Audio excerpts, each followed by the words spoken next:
नमस्कार मित्रों, मैं अंजलि कुमारी स्वागत करती हूँ आपके अपने चैनल साहित्य शिक्षा अंजलि में। आज मैं कक्षा 9 की जो पाठ्य पुस्तक है हिंदी, उसका चैप्टर 8 है मेरा ईश्वर। इसका सभी प्रश्नों का उत्तर करवाऊंगी और इस चैप्टर को लिखा है लीलाधर जगुड़ी ने। चैप्टर का नाम है मेरा ईश्वर। तो मेरा ईश्वर कैसे हैं? मेरे ईश्वर कैसे हैं? आनंददायक हैं, सर्वव्यापी हैं। ईश्वर जो होते हैं ना, कभी नाराज हो जाते हैं, कभी खुश हो जाते हैं। तो यहाँ पर कवि ने इस चैप्टर को लिखा और देखिए इसके प्रश्न संख्या 1 की तरफ चलिए। मेरा ईश्वर मुझसे नाराज है, कवि ऐसा क्यों चाहते हैं? तो कवि इसमें कहते हैं कि ईश्वर प्रभु वर्ग जो है ना, वह मनुष्य को इन किन प्रकार किसी भी प्रकार से अपने लपेटे में ले ही लेते हैं। और जब मनुष्य या श्रमजीवी वर्ग, जो काम करने वाले वर्ग होते हैं, उनको श्रमजीवी वर्ग कहा जाता है। तो जब मनुष्य या श्रमजीवी वर्ग किसी तरह उसका विरोध करते हैं तो वह नाराज हो जाते हैं। दूसरे अर्थ में मनुष्य द्वारा सिर्फ दुख में ही याद करने के फलस्वरूप ईश्वर की नाराजगी का कारण बताया गया। इस चैप्टर में कवि ने बताया है कि हम सिर्फ दुख में ही ईश्वर को याद करते हैं, इसीलिए ईश्वर नाराज हो जाते हैं। मनुष्य अपने दैनिक जीवन में सिर्फ दुख के क्षणों में ही ईश्वर को याद करते हैं।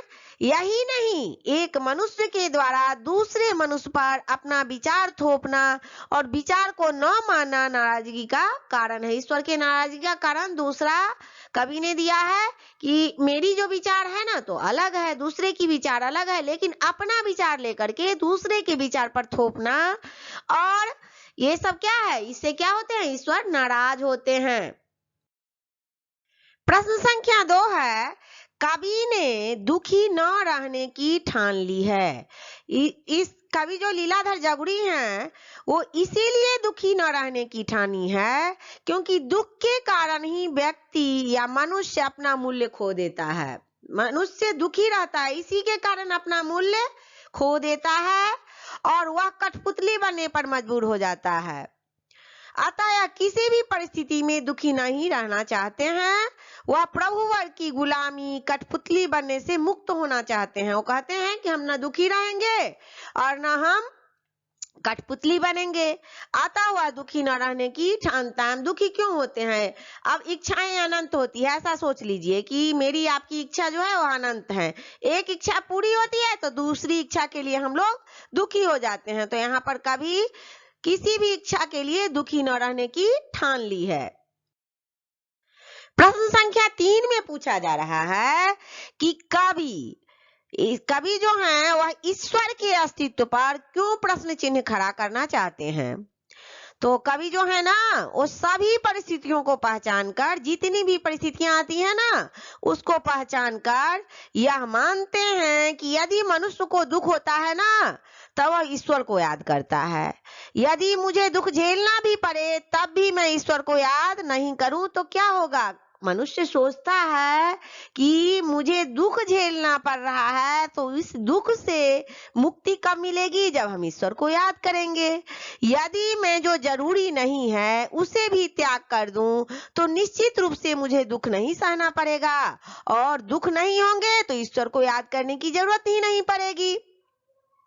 इस स्थिति में ईश्वर कौन है, उसका आधार क्या होगा? दुख है तब ईश्वर भी है। इसीलिए कवि ईश्वर के अस्तित्व पर प्रश्न चिन्ह खड़ा करते हैं कि यदि दुख ही नहीं रहेगा तो ईश्वर का अस्तित्व क्या होगा। कवि कह रहे हैं कि अगर दुख ना आए तो मान लीजिए कि दुख के समय में लोग याद करते हैं, लेकिन अगर दुख आए ही नहीं तो फिर ईश्वर का क्या अस्तित्व होगा? यही प्रश्न चिन्ह खड़ा कर रहे हैं।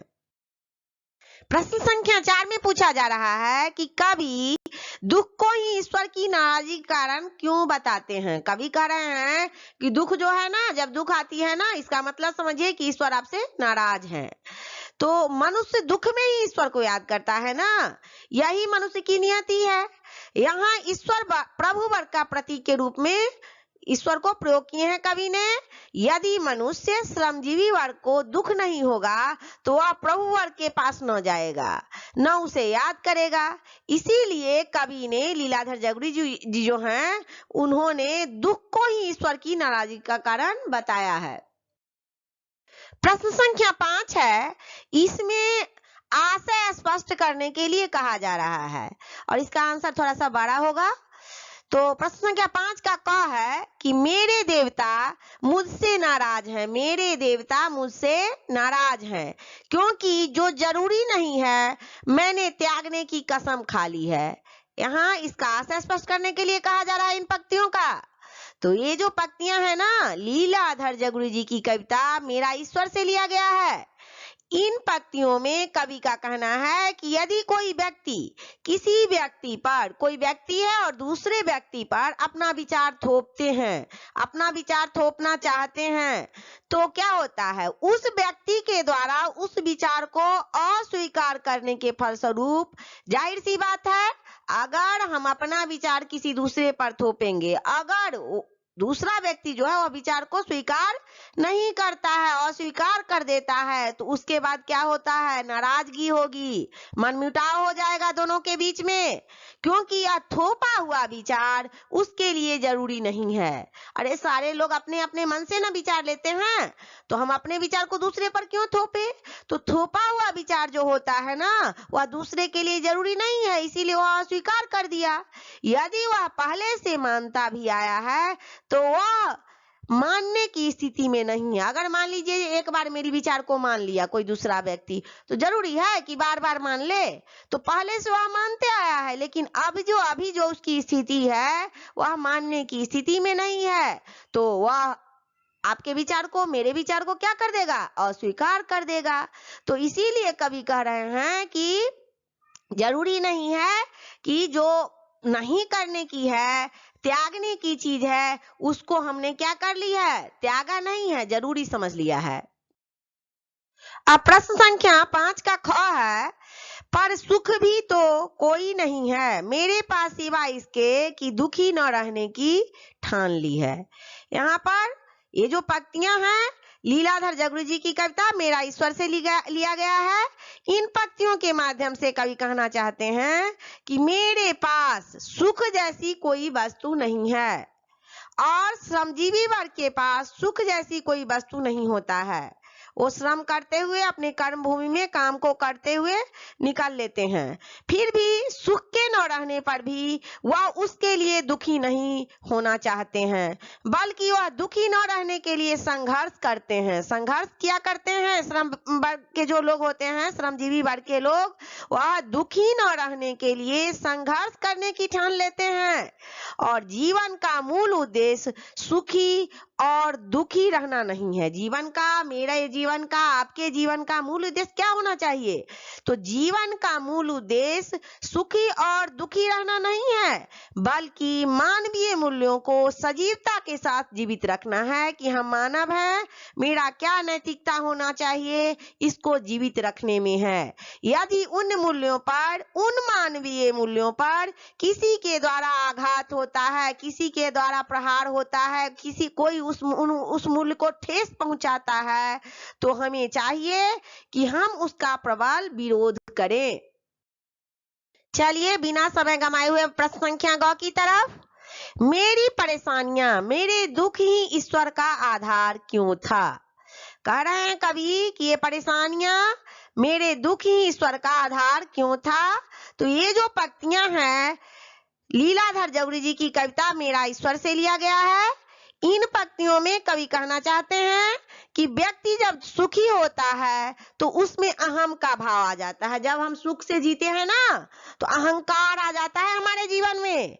वही नितांत दुख के गहन का घोर अंधकार से जब उसका पाला पड़ता है, जब फिर सुख के बाद दुख आना निश्चित है, तो उसके बाद नितांत दुख के गहन घोर से और उस अंधकार से जब मनुष्य के जिंदगी का सामना करना पड़ता है, तो वह ईश्वर को याद करता है।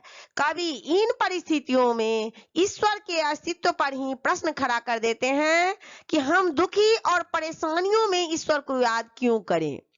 क्या दुख नहीं रहने पर ईश्वर नहीं है? कवि कह रहे हैं कि दुख नहीं रहने पर भी ईश्वर है। इन तमाम तरह के प्रश्नों से कवि प्रभु वर्ग के साथ ईश्वर के अस्तित्व को नकार रहे हैं। प्रश्न संख्या 6 में पूछा जा रहा है कि कविता का, ये जो कविता है ना, उसका केंद्रीय भाव स्पष्ट करने के लिए कहा जा रहा है। तो इस कविता में कवि ईश्वर के अस्तित्व को चुनौती दे रहे हैं, उसे अस्वीकार करते हैं कि यदि मैं प्रभु वर्ग द्वारा थोपे हुए विचार मानूंगा जो मेरे लिए जरूरी नहीं है, उसे त्यागने का कसम खा लिया है। सुखी रहने के लिए व्यसन को छोड़ दिया है। बुरे विचार, व्यसन का मतलब क्या होता है? बुरे विचार। तो जब हम सुखी रहने के लिए बुरे विचार को छोड़ देंगे तो सुखी रहेंगे ही ना। तो कवि कह रहे हैं कि सुखी रहने के लिए हमने बुरे विचारों को छोड़ दिया है। यह कविता उस प्रभु वर्ग पर गहरी चोट करती है जो मनुष्य को किसी भी प्रकार से एन केन प्रकारेन अपने लपेटे में ले ही लेता है और उसे अपने हाथ की कठपुतली बनाए रखता है। प्रश्न संख्या 7 है और यह प्रश्न जो है ना, यह इस चैप्टर का अंतिम प्रश्न है। तो देखते हैं कि प्रश्न संख्या 7 में क्या पूछा जा रहा है। कविता के आधार पर यह स्पष्ट करें कि सुख दुख और ईश्वर के बीच क्या संबंध बताया गया है। जो लीलाधर जगड़ी कविता लिखे हैं उसके आधार पर स्पष्ट करने के लिए कहा जा रहा है कि हमारे जीवन में सुख दुख जो आते हैं, प्रत्येक मनुष्य के जीवन में आते हैं, उसके बीच ईश्वर का क्या संबंध है।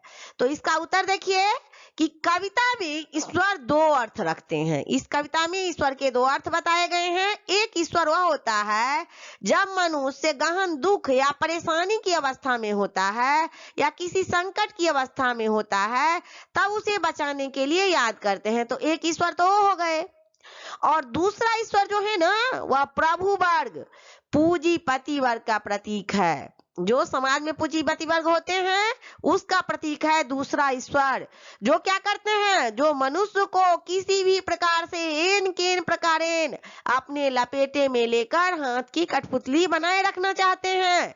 जब मनुष्य सुखी होता है तो ईश्वर को याद नहीं करते हैं, जब हम आप सुखी होते हैं तो ईश्वर को याद नहीं करते हैं। अर्थात ईश्वर रूपी प्रभु वर्ग के लपेटे में दुख के समय ही आते हैं। इस प्रकार कवि द्वारा सुख दुख के संबंधों को ईश्वर के साथ दो रूपों में बताया गया है। सुख दुख का संबंध दो रूप से है। एक रूप तो जो मेरे ईश्वर हैं, आनंददाता हैं, उसको, और एक जो है सो पूंजीपति वर्ग को, जिसका उपयुक्त विवेचन यहाँ पर इन प्रश्नों में किया गया है। इन प्रश्नों के उत्तर में इसका उपयुक्त विवेचन जितना करना चाहिए उतना कर दिया गया है। तो अब इस चैप्टर का मैंने सभी प्रश्नों का उत्तर करवा दिया। अगर आप लोगों को थोड़ी सी भी हेल्प मिली हो इस चैप्टर को के प्रश्न उत्तर करवाने से, तो आप लोग चैनल को सब्सक्राइब करें, प्लीज वीडियो को लाइक करें और अपने दोस्तों में शेयर करें। तब तक के लिए जय हिंद, जय भारत।